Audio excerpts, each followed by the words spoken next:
Disclaimer. The contents within this video are supplemental to the safety lessons taught in class by the tech ed teacher and is not the definitive last word on the subject at hand. No person or student should attempt to follow any of the safety guidelines herein or use equipment until they receive safety training from the tech ed teacher within the shop itself and only after completing their safety demonstration and written test. Alright, welcome here. We're at the lathe. We're going to go over some basic safety on the lathe.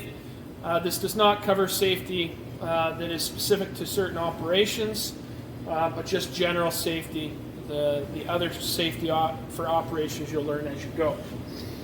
So the lathe is a rotational tool. It spins. So that means that we need to look at our clothing, our loose clothing, long hair, sleeves. So we can roll sleeves up. In fact, I'm just going to take off this jacket. I don't need it on for this. Better to eliminate the hazard altogether. All right. No jewelry, no long hair, so I'm good there. When we're using the lathe, we have three places of rotational danger. We have the chuck that spins, okay? We also, the lead screw right here spins, and the feed screw, second one from the top, also can spin depending on what you're doing. So it's important that you don't have any loose clothing, long hair, or long sleeves when using the lathe.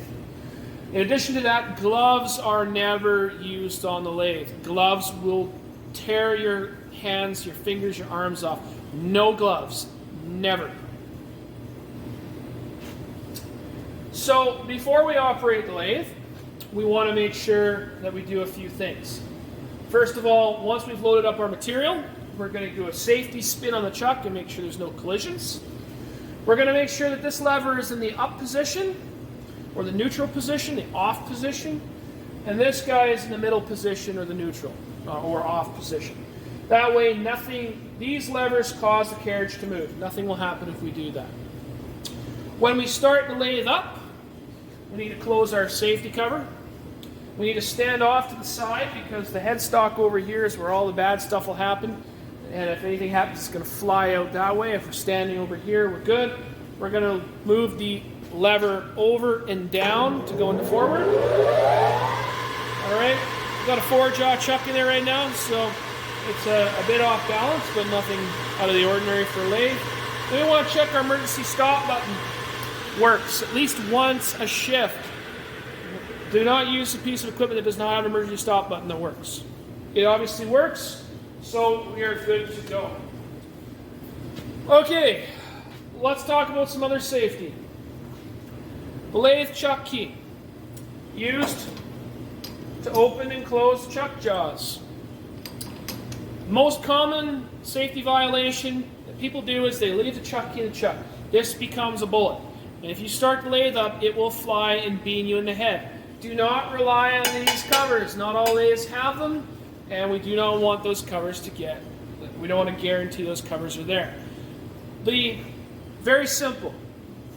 The chuck handle is either in your hand or it is in the holder. Those are the only two places it can be. Never up here, never left in here. When we're clamping our work down, our material cannot stick out past the chuck here very far. If it does, it can bend and fly back and hit us.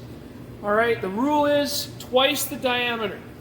Okay, so if we were to put a piece of stock in the chuck that was 2 inches in diameter, it cannot stick out any farther than 4 inches. All right, just take your thickness, your diameter, multiply it by 2. That's how far it can stick out, no more. There are some jobs where you might have a long rod going all the way through the spindle and coming out here and spinning in this area. It's very important that material is covered and supported by a stand. Otherwise, it's going to whip around and tragic consequences will happen. Covered and supported.